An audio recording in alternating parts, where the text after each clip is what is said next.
Alrighty everyone, welcome back to Cobra Vids. This video is going to be a home repair video. I've been doing a few here and there just to give my viewers some variety. And what we're going to be doing today is we're going to be changing the faucet, the cover plate, and the drain on our bathtub. There you go. The bottom drain here, that is one that you have to put a plug into to seal it off to fill up the bathtub. Well, we're going to use this inexpensive kit here, and this is a push down. You just pop it down to seal it, push it down, and it pops back up, and then it will drain the bathtub. And this is just a standard replacement cap for that right there. That's kind of gross, so we're going to go ahead and get this installed, and we're also going to replace the spigot. Now as you can probably see, that spigot's a little longer than this one right here, and I wanted to get a longer one to replace this one, but in order to get a longer one you would have to buy a large kit for like $180, and it has the valves and everything, pretty much everything you need to replace all the hardware, and I didn't want to go that route, so I had to stick with something a little shorter, but it'll still be sufficient for the needs of the tub here. And it's nothing special. It's a fake metal, plastic piece. All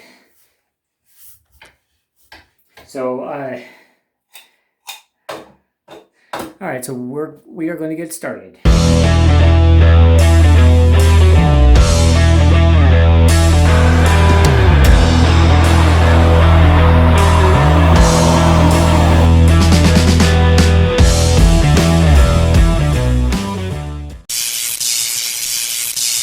The spigot here, the reason why it needs to be replaced is because when they would pull this down to start the shower up, it would leak and spray everywhere. So something's gone bad in that, and we have to replace it in order to stop that leaking from happening. And I'm going to pull it off, and I'm going to show you exactly what I believe happened. Now, some shower spigots are held on by an Allen screw, and they're commonly found up underneath here. Some screw on. I would have to say most screw on. This one here in particular is a screw on, and you just grab them. If you're going to be replacing it, you can use large channel locks. You can use something like this, grab onto it and turn it, and then you don't have to worry about breaking it. But most of the time they'll actually unscrew fairly easy, as this one did.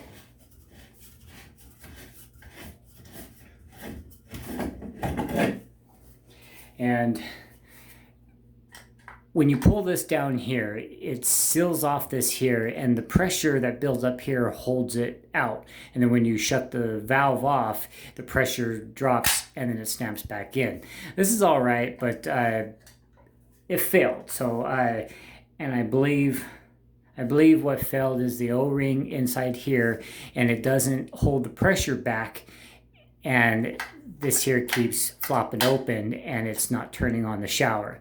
And then what I think else happened is the O-ring, this O-ring on this piece here, I believe has failed as well, and that's what was splashing water out that way. We're going to clean up this area here some, and then we're going to replace this O-ring and then reinstall the new spigot, the new faucet.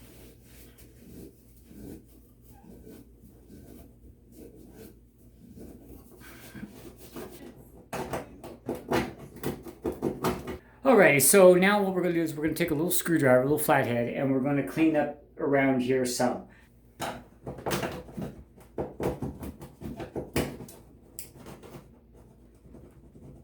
Okay, we're going to go ahead and remove this O-ring here.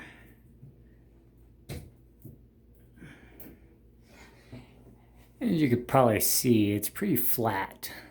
It has no roundness to it at all. And that's definitely a potential cause for failure there. So I'm going to clean up this area around here. I'm using some fine sandpaper to clean up all of the calcium hard water deposits.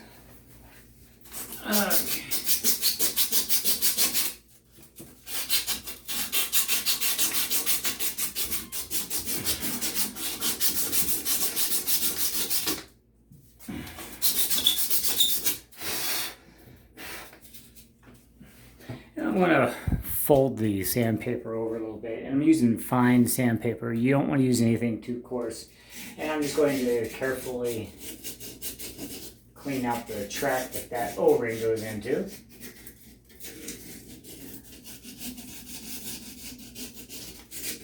As I said earlier, there's several different spigots that you can buy, several different setups. There's some where you have to sweat a cap on here that's threaded, but you have to get it perfectly the right size. I've done a few of those and they've come out all right, but you really have to pay attention to your measurements and everything to get that perfect. So these ones are actually pretty easy to do because, as you can see, the threads are very deep. So if you just get it close, just a little bit away from the wall, you're pretty much going to be able to screw that in to where it's nice and snug up against the wall, and then you won't have any problems. This is actually the easiest way to do it. Now I gotta get this stuff out of here. Stuck in there. All right, you see here that threaded piece there. This actually will go in there, and what I'll do is I'll wrap some of the Teflon tape that actually came with this. I'll wrap some of that around the front here, and then some around the threaded ends here, and that is just to keep any water from making it through past the thread. Because it has an O-ring at the front, you shouldn't need any at the back, but we have it, it came with it, so we might as well wrap that up too so everything is covered. Here's the brand new O-ring.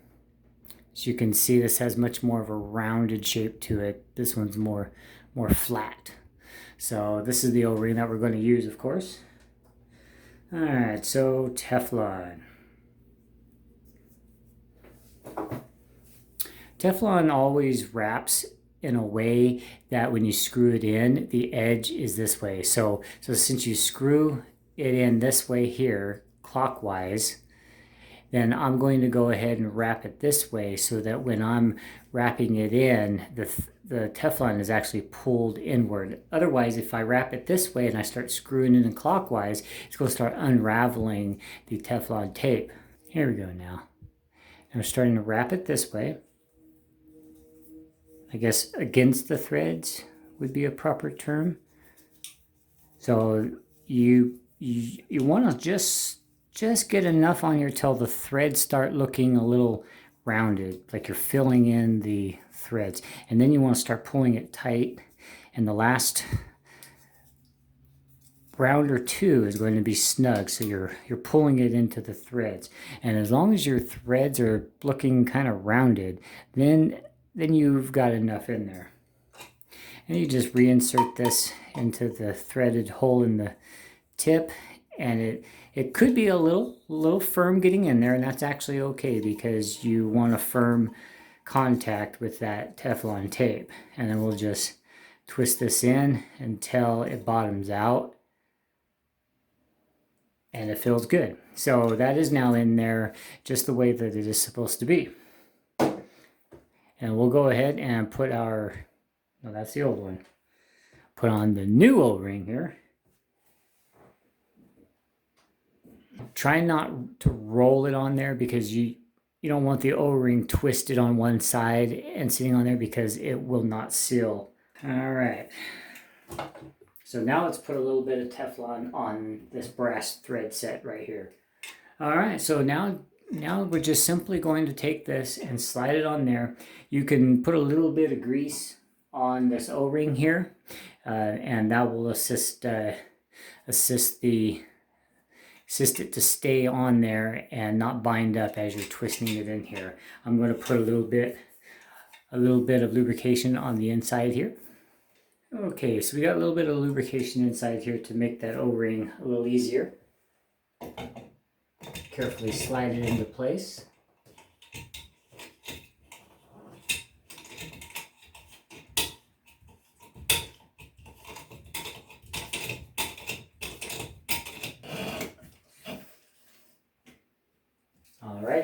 There you go. That is actually in place. And before we get to the drainage parts, I'm going to go ahead and test this out, make sure that the shower kicks on.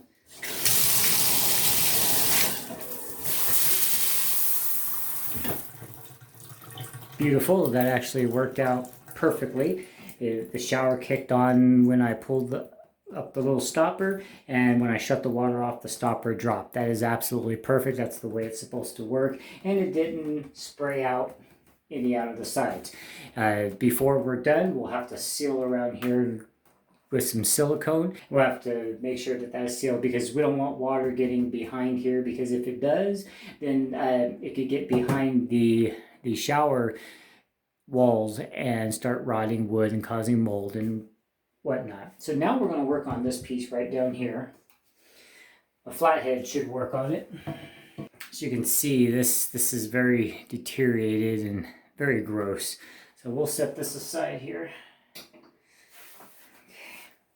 We're going to go ahead and do the same thing. I'm going to clean up around here, make sure that's all cleaned up, because when we put some silicone on there, we want it to seal up perfectly.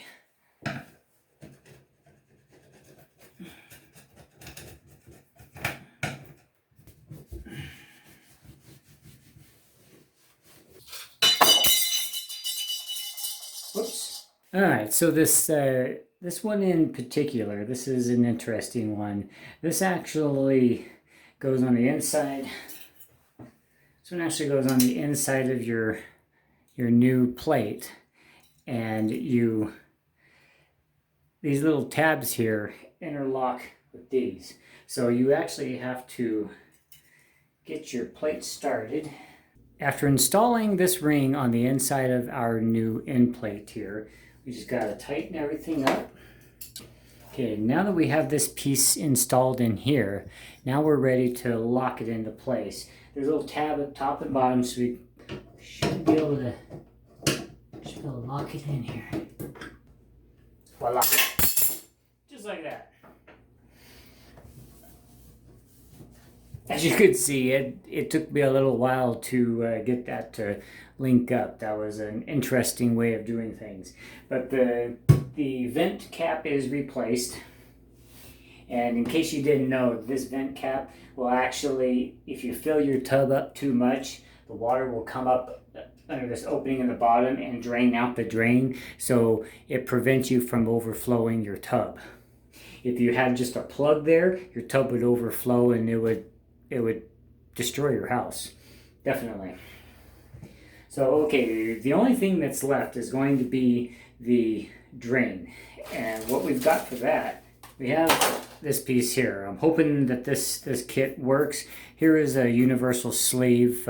Sometimes the drain openings are a little larger. I'm going to say that we have the smaller one. So we're going to go ahead and pull off this universal sleeve until we know for sure. But this is pretty much it. This is a seal that goes against the bathtub, and what we're going to do is we're going to unscrew this cap here, because we need this open like this in order to get it installed. Now, removing your old one can be a pain in the ass, and I tell you this by experience. The drain can be bonded in there by hard water, this and that, slime, crap. You know, bathroom drains are one of the most disgusting, because people do all sorts of disgusting things in their bathtubs, and this is definitely not anything different here. All right. The best way to undo this drain, and there are plumber's tools that are designed specifically for this job, but if you're at home needing to do this work yourself, all you're going to need is a pair of thin handled channel locks, or a tool a lot like it. A pair of pliers would work too. And then I get another pair of channel locks. This is a little beefier here, and this is how we're going to do it. We're going to slip these. You see how on this drain there are things like that. Okay, well, they're in that one too, and what we're going to do is take these and stick these here, and then we're going to grab onto this, and we're going to use this to twist it out of there, and we're going to use it to apply it too. So here we go. Wish me luck. Sometimes those little cross traps in there, sometimes they break, and then I don't want to think about that. With a little bit of luck, this will come out pretty easily.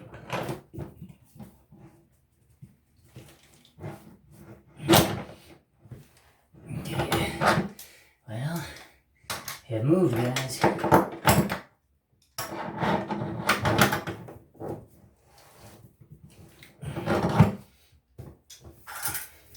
And once you get a few turns, it's not going to be that hard.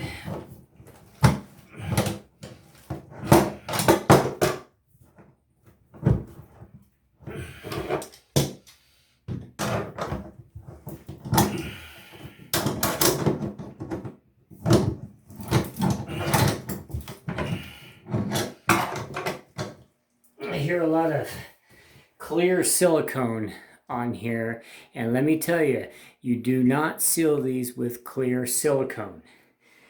You either use a rubber seal like this one has, which is probably what we're going to use. If you get the type that doesn't have a rubber seal, you use plumber's putty. I've done this as well, and the rubber seals and the plumber's putty, they work equally good. Not one works gooder than the other.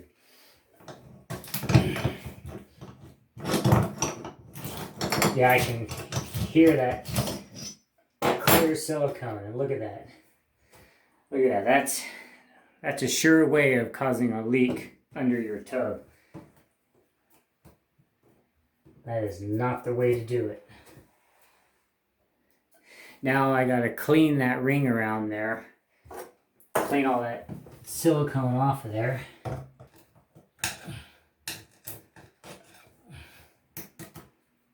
Now, if there's any professional plumbers watching this, if that's not just clear silicone, if that is supposed to be used in this application, please correct me. But I used to run a handyman business. I've done plenty of these drains. I've installed bathtubs, and I have never seen or used anything like clear silicone to seal drains.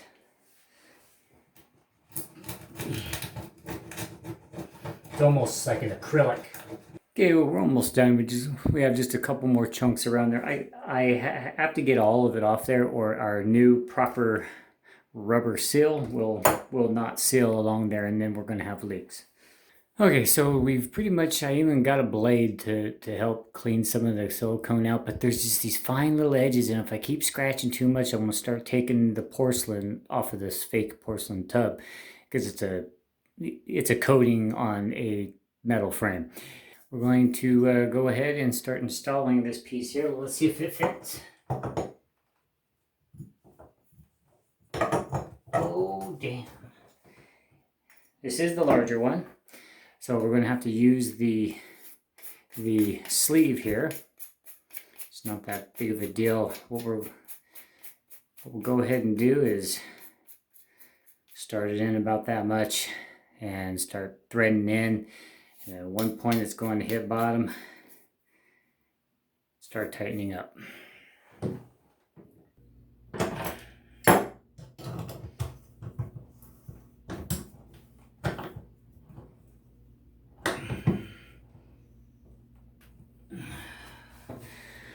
Okay, so we inserted the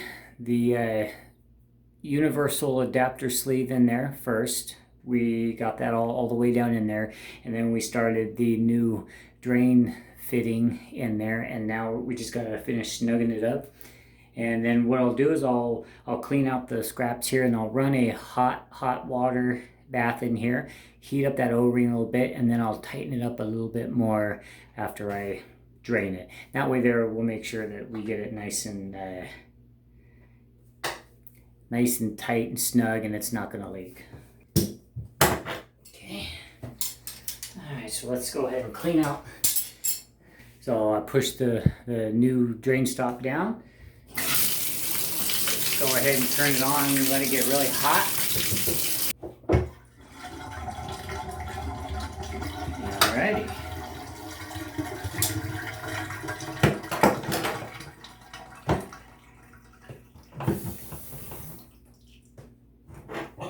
Alright. Well, that is going to do it. I think this shower will run for a while. It seems to be functioning just fine. So there we have it, guys.